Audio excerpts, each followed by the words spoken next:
नमस्कार दोस्तों, मैं आपका होस्ट अंकित कात्यान आपके लिए लाया हूं भारत की पहली महिला फाइटर पायलट गुंजन सक्सेना की शौर्य गाथा, जो आपको मोटिवेट करेगी और आपको आपके गोल अचीव करने में मदद करेगी। चलिए दोस्तों, शुरू करता हूं। एक 5 साल की छोटी बच्ची ने जब पहली बार लड़ाकू विमान देखा तो उसने उसी दिन यह फैसला कर लिया कि एक दिन वो ये विमान खुद उड़ाएगी। ये बच्ची थी गुंजन सक्सेना, जिनका ऐसे परिवार में जन्म हुआ जहां उनके पिता और भाई दोनों ही सेना में थे। बचपन से ही उस बच्ची ने देश के लिए सब कुछ कुर्बान करने का फैसला कर लिया।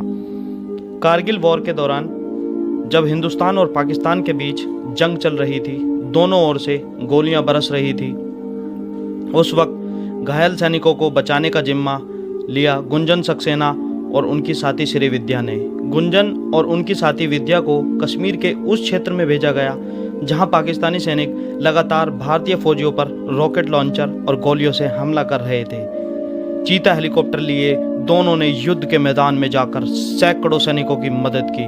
बिना हथियार के गुंजन पाकिस्तानी फौज का मुकाबला करती रही और कई जवानों को सुरक्षित निकालने में कामयाब भी हुई।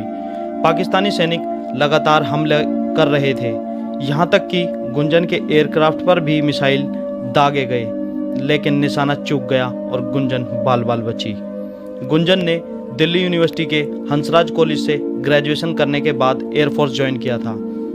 गुंजन सक्सेना और श्री विद्या राजन उन 25 ट्रेनी पायलटों में शामिल थी जिन्होंने 1994 में भारतीय सेना के पहले बैच में शामिल होने का मौका मिला था।